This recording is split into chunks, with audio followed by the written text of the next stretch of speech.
హరే కృష్ణ. హరే కృష్ణ ప్రభుజీ దండవత్ ప్రణామాలండి. హరే కృష్ణ. హరే హరే కృష్ణ ప్రభుజీ దండవత్ ప్రణామం.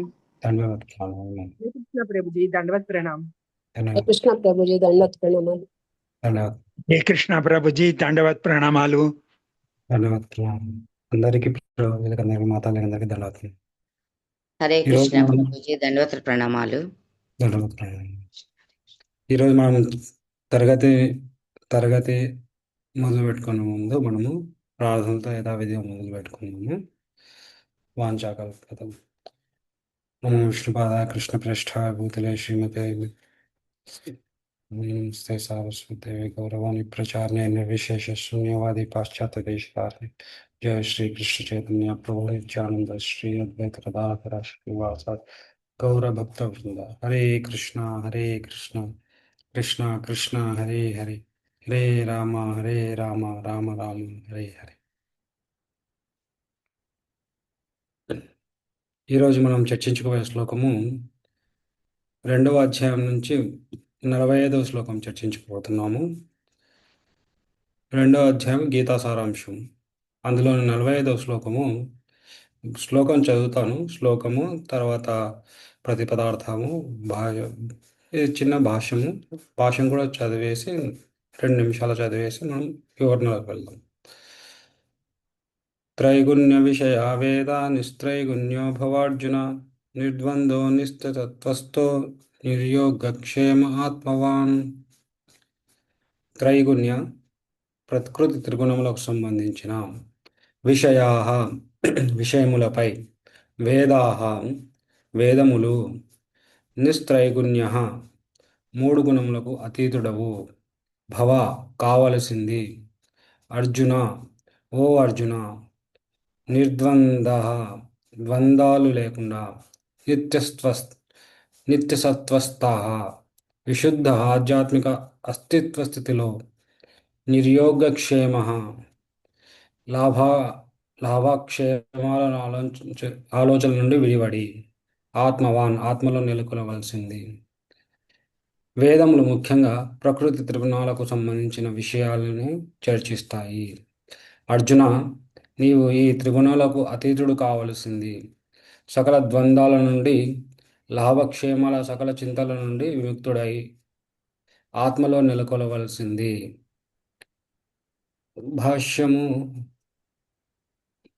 భాష్యం చదువుదాం.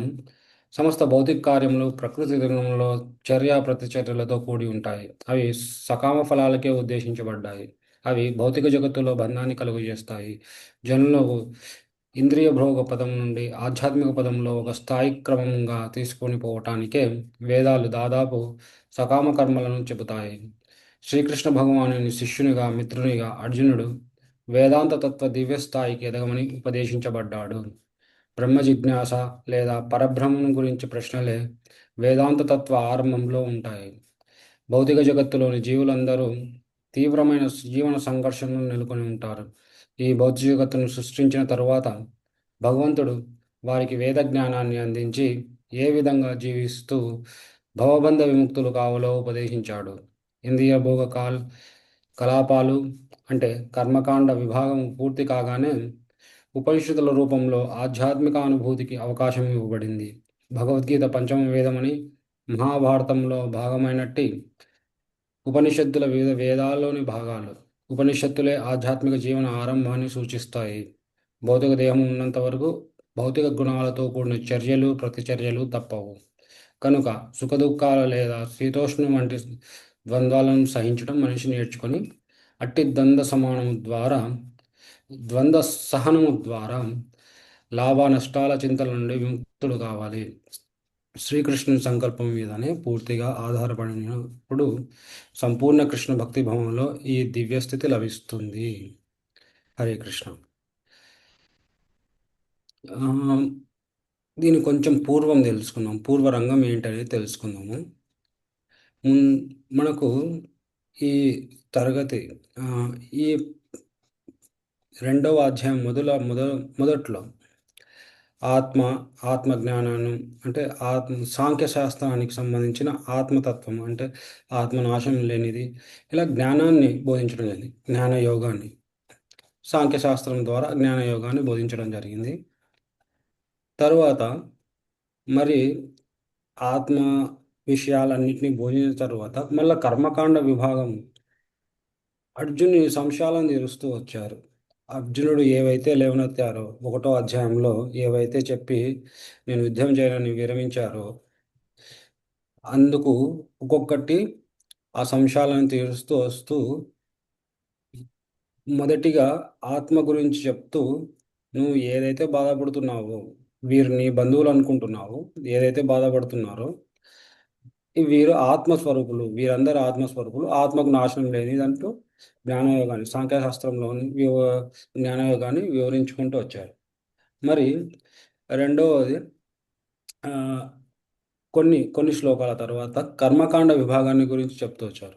అది ఎందుకు చెప్పాల్సి వచ్చింది కర్మకాండ విభాగం? ఉమ్, మరి ఆ, ప్రత్యక్షంగా మనం ఆ, నా నిష్కామ కర్మయోగం లేదా అత్యున్నతమైన భక్తి యోగానికి వెళ్ళొచ్చు కదా. కర్మకాండ విభాగాన్ని మళ్ళీ కృష్ణుడు ఎందుకు చెప్పాల్సి వచ్చిందంటే ఇవి ఏదైతే ఇంకొక సంశయాన్ని వ్యక్తం చేశారో అర్జునుడు ఏంటనేది, వీరందరూ చనిపోతే రాజ్యం నేను వచ్చి కూడా నేను అనుభవించగలను. ఈ రాజకాంక్ష, ఈ రాజ్యము ఎలా అనుభవించగలను? బంధువులంతా చనిపోతారు. కర్మకాండం కర్మకాండ విభాగం, అందులో కర్మకాండ విభాగం చెప్తూ కర్మకాండ గురించి చెప్తూ వచ్చారు. తర్వాత ఇక్కడ ఇప్పుడు బుద్ధి యోగము ఇంకొక పేరు వచ్చేసి నిష్కామ కర్మయోగం అంటారు. నిష్కామ కర్మయోగం అంటే కర్మలు చేయాలి, అది కృష్ణ సంబంధంలో కర్మలు చేయాలి. నీ ఆత్మ మరియు కృష్ణ సంబంధం, నీ ఆత్మ జ్ఞానము అంటే ఆత్మ ఏంటి, ఈ జ్ఞానంతో కృష్ణ సంబంధంలో కర్మలు చేస్తూ ఎలా చేయాలి, అది నిష్కామ కర్మ, బుద్ధి యోగం కూడా అంటారు.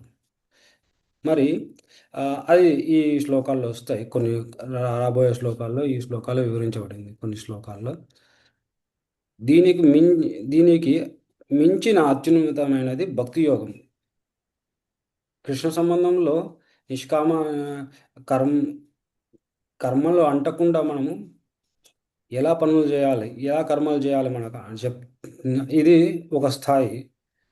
ఇంతకంటే మిన్ ఇంతకంటే అత్యున్నతమైన స్థాయి ఏంటంటే మనకు శిల ప్రభుపాదుల వారు లేదా ఆచార్యుల పరంపరలో ఆచార్యులు ఇచ్చినటి, చైతన్య మహాప్రభుల వారు ఇచ్చినటి కృష్ణుడి యొక్క సంతృప్తి కోసం మనం పని చేయాలి, కార్యాలు చేయాలి. ఇది అత్యున్నతం. కృష్ణ సంబంధంలో కార్యాలు చేయాలి, అవి నీకు నిష్కామ కర్మలు అవుతాయి. దాని ద్వారా కర్మలు అంటావు. కానీ దీనికంటే ఇంకా అత్యున్నతమైనది, సూక్ష్మంగా అత్యున్నతమైనది ఏంటంటే కృష్ణుడి సంతృప్తి కోసం కర్మలు చేయడం. అది మనకు గౌడీయ వైష్ణవ సిద్ధాంతంలో మనకు చైతన్య మహాప్రభుల ద్వారా మనకు ఆచార్యులు ప్రభుపాదుల వారు ఇచ్చిన సిద్ధాంతం ఇది. ఇది ఇంకా భక్తి యోగం గురించి 12వ అధ్యాయం ఇంకా కొన్ని మిగతా అధ్యాయాలు వస్తాయి. ఇప్పుడు నిష్కామ కర్మయోగం గురించి కృష్ణుడు చెప్తూ వచ్చారు. ఇది ఇంకోటి ఇక్కడ ఏమన్నారు, త్రైగుణ్య విషయ వేద నిస్త్రైగుణ్య భవార్జును అంటే ప్రకృతి త్రిగుణాలు వేదాలు ఏవైతే చెప్పారో ఇవన్నీ సాధారణంగా సకామ కర్మలుగా ఉంటాయి. అంటే కర్మకాండ విభాగం. వేదాల్లో మళ్ళీ భక్తి యోగం లేదా అంటే ఉంది, అది ఉపనిషత్తుల ద్వారా నిగూఢమైంది. కానీ ముఖ్యంగా మనకు సామాన్య జనులకు ఏవైతే ఈ పురుషార్థాలు అంటారో, 4 పురుషార్థాలు అంటారో, ధర్మార్థ కామ మోక్షాలు అంటారు. ఈ పదంలో ధర్మం ద్వారా ధర్మబద్ధంగా అర్థాన్ని సంపాదించి తర్వాత దాన్ని నీ ఇంద్రియ భోగం కోసం లేదా నీ సంతృప్తి కోసం ఉపయోగించు. తర్వాత నువ్వు మోక్షాన్ని ఆలోచించు. ఇలా ఏదైతే ఈ పదంలో ఏవైతే ఇచ్చారో ఇలా సకామ కర్మల గురించి మొత్తం వేదాలు ఆ, కొన్ని విషయాలు పంచుకోవాలి ఇక్కడ. ఏంటంటే మీకు ఈ పూజ చేస్తే ఈ విధంగా, మీకు వర్ణయాగము లేదా వర్ణ పూజ చేస్తే ఇంద్రుడు భగవంతుడే ఇస్తారు, ఇంద్రుడి ద్వారా మనకు వర్షం లభిస్తుంది. ఇవి అన్నీ కర్మకాండ విభాగానికి చెందినవి. అంటే భగవంతుని సంతృప్తి కోసం చేస్తే మళ్ళీ అవి నిష్కామ కర్మలు అవుతాయి. కానీ వేదాల్లో సామాన్య జనులకు మొత్తం ఒక స్థాయి నుంచి ఇంకో స్థాయికి మోక్షం వైపు నడిపించడానికి భగవంతుడే ఈ పదాన్ని ఇవ్వడం జరిగింది, సకామ కర్మల పదాన్ని ఇవ్వడం జరిగింది. కానీ కేవలము మరి ఇదే అత్యున్నతమైనదా, సకామ కర్మలు ఒక్కటే అత్యున్నతమైనదా అంటే కూడా భగవంతుడు కేవలము సామాన్య జనాన్ని ఆధ్యాత్మిక పదంలో నడిపించటానికి ఇలా ఒక స్థాయి నుంచి ఇంకో స్థాయికి తీసుకురావడానికి ఇలా ఈ పదాన్ని ఇవ్వడం జరిగింది, సకామ కర్మ పదం, కర్మకాండ విధానం ఇవ్వడం జరిగింది. కానీ అర్జునుడికి ఏం చెప్తున్నారు? అర్జునుడికి సకామ కర్మలు కర్మకాండ కాదు, దీన్నిటికంటే దివ్య స్థాయికి వే వే ఆలోచించమని చెప్తున్నారు. ఈ దివ్య స్థాయి ఏంటంటే నిష్కామ కర్మలు. నీకు పాపం లభిస్తుంది, నాకు పాపం లభిస్తుంది వీరందరినీ చంపితే, నాకు పూజ్యులు, గురువులు, బంధువులు వీరందరినీ చంపితే నాకు పాపం లభిస్తుంది అని చెప్తున్నావు. దీనికంటే అత్యున్నత స్థాయి నిష్కామ కర్మయోగము. అంటే భగవంతునికి సంబంధంలో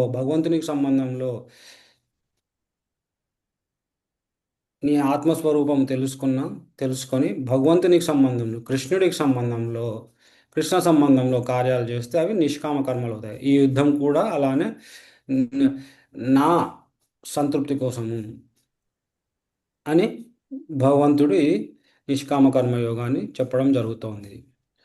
ఏంటంటే ప్రకృతి త్రిగుణాలు, చర్యలు ప్రతిచర్యలు ఉంటాయి. ఇది 13వ అధ్యాయంలో వస్తుంది మనకు మళ్ళీ, ప్రకృతి త్రిగుణాలు, వాటి నియమాలు. ఇప్పుడు చూడండి, భక్తులే కొన్నిసార్లు భక్తిలో మనం అత్యున్నత స్థాయి విశుద్ధ భక్తుల విషయం తప్పిస్తే, భక్తిలో మనం సాధారణంగా భక్తిలో ఉన్నప్పుడు మనకు కొన్ని కష్టాలు వస్తూ ఉంటాయి. మనం అనుకుంటూ ఉంటాం కృష్ణ భక్తి చేస్తున్నాము కానీ కష్టాలు వస్తూ ఉన్నాయి, కొన్ని కష్టాలు వస్తున్నాయి, ఆరంభ స్థితిలో కష్టాలు వస్తున్నాయి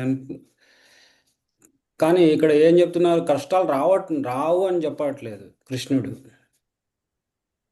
కొన్ని శ్లోకాలు శీతోష్ణ సుఖ దుఃఖ దాహ అనేవి కూడా వస్తాయి ఈ అధ్యాయంలోనే. అంటే కష్టాలు రావు అనేది చెప్పట్లేదు, కష్టాలు సహించమని చెప్తున్నారు. ఈ భౌతిక జగత్తులో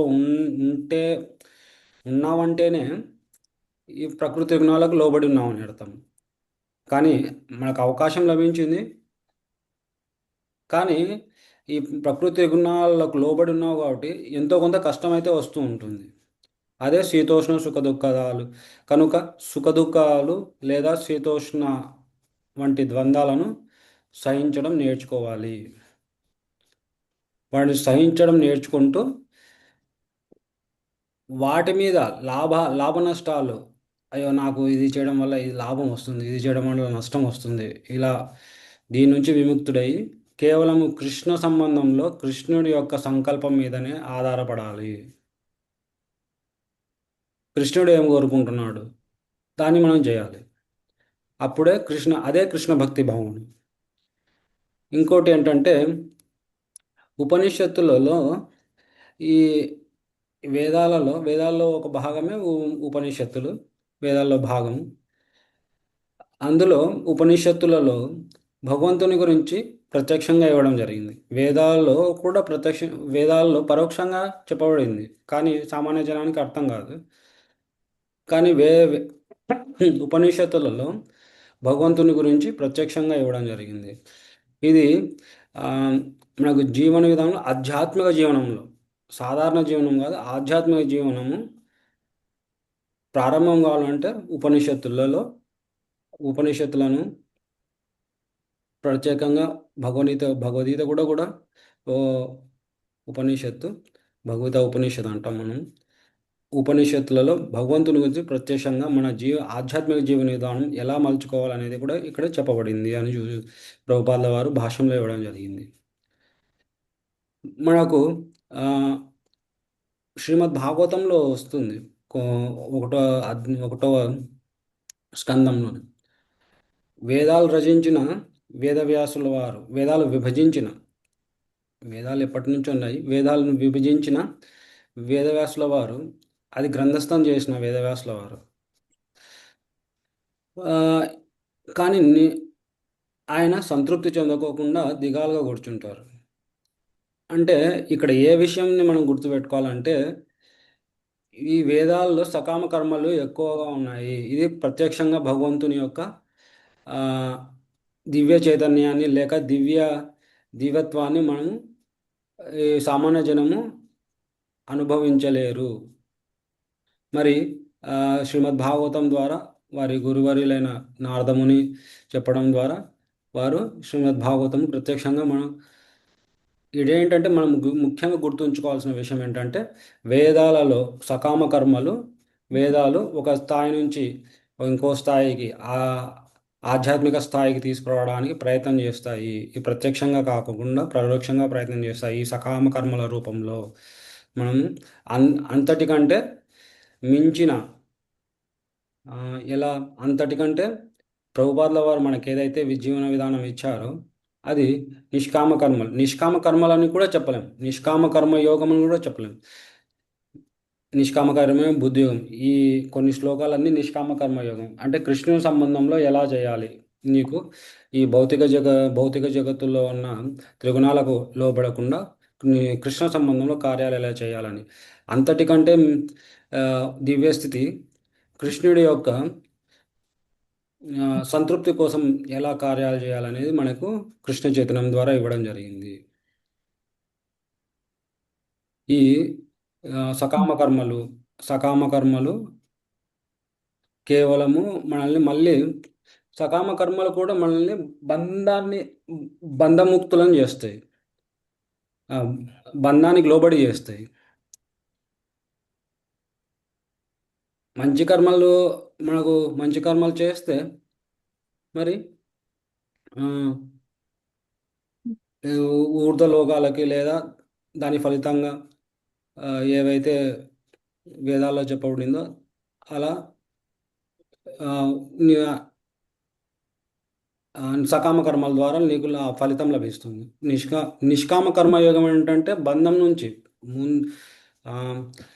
నీ ఉన్నత కార్యాలు, మంచి కార్యాలైనా చెడు కార్యాలైనా, అవి చెడు కార్యాలు నిష్కామ కర్మయోగం ద్వారా నువ్వు చెడు కార్యాలు చేయవు, కానీ కార్యాల ద్వారా నీకు బంధనాలు ఏర్పడవు.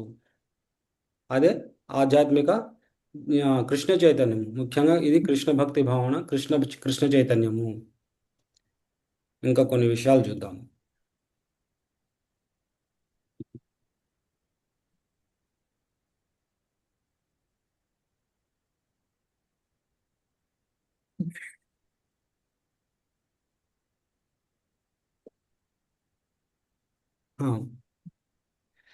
ఇంకోటి ఏంటంటే కృష్ణుడు ఈ విషయాన్ని ఎందుకు చెప్పడం, నిష్కామ కర్మయోగం ఎందుకు చెప్పడం జరిగిందంటే, అర్జునుడు ఇంకొక విషయాన్ని చెప్పారు. ఏంటంటే నేను వీరిని చంపడం ద్వారా అంటే ఈ కుటుంబ వ్యవస్థ నశిస్తుంది, కుటుంబంలో ఏవైతే ఆచారాలు ఉన్నాయో అవి నశిస్తాయి.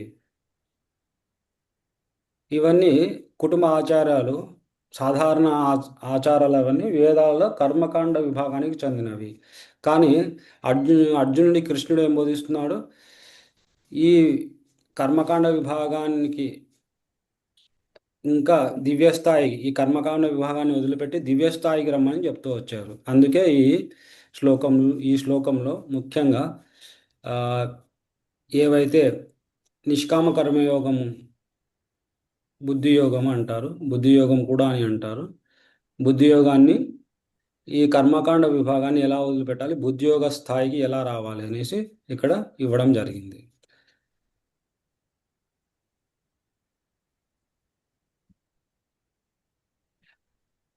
ఇంకా కొన్ని శ్లోకాల్లో, రాబోయే శ్లోకాల్లో ఇంకా చిన్న విభాగము సంకీర్తన యజ్ఞం గురించి, లేదా ఆ, ఆ, కలియుగ లక్షణాలలో మనము ఇంకా సకామ కర్మయోగము విఫలం ఎలా అవుతుంది, తర్వాత నిష్కామ కర్మయోగం కూడా, నిష్కామ కర్మయోగానికి మించిన దివ్యస్థాయి ఏంటి, సంకీర్తన యజ్ఞం ఏంటి అనేసి ఇక్కడ రాబోయే శ్లోకాల్లో కూడా చెప్పబడింది.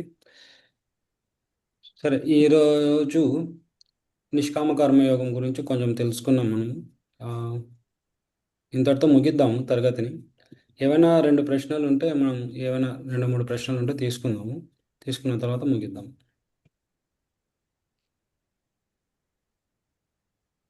హరే కృష్ణ ప్రభుజీ ప్రణామాలు. హరే కృష్ణ. బుద్ధి యోగము అంటే ఒకసారి ఇక్కడ బుద్ధి యోగాన్ని ఇంకొక నిర్వచనంతో చెప్పబడుతుంది. నిష్కామ కర్మయోగం అని కూడా చెప్పబడుతుంది. నిష్కామ కర్మయోగం అని కూడా చెప్పబడుతుంది. ఏంటంటే ఆ అర్థంలో చెప్పబడింది బుద్ధి యోగం అంటే. ఈ నిష్కామ కర్మయోగం ఏంటంటే ఆత్మ యొక్క జ్ఞానము, తర్వాత కృష్ణ సంబంధంలో, కృష్ణుడి యొక్క సంబంధాన్ని తెలుసుకొని కర్మలు చేయటం, ఇది నిష్కామ కర్మయోగం. ఇది బుద్ధి యోగం అని కూడా ఇక్కడ నిర్వచింపబడింది. మనకు మళ్ళీ 5వ అధ్యాయంలో వస్తుంది నిష్కామ కర్మయోగాన్ని పూర్తి స్థాయిలో మనకు భగవంతుడు మళ్ళీ వివరిస్తారు. ఇది సారాంశం కాబట్టి ఇక్కడ ఈ బుద్ధి యోగాన్ని గురించి, నిష్కామ కర్మయోగాన్ని గురించి కొన్ని శ్లోకాల్లో చెప్పబడింది. కృష్ణ సంబంధంలో కార్యాలు చేయటమే, కృష్ణ సంబంధంలో కార్యాలు చేయటం, ఆత్మస్వరూపాలను తెలుసుకొని కృష్ణ సంబంధంలో కార్యాలు చేయటం నిష్కామ కర్మయోగం, బుద్ధి యోగం.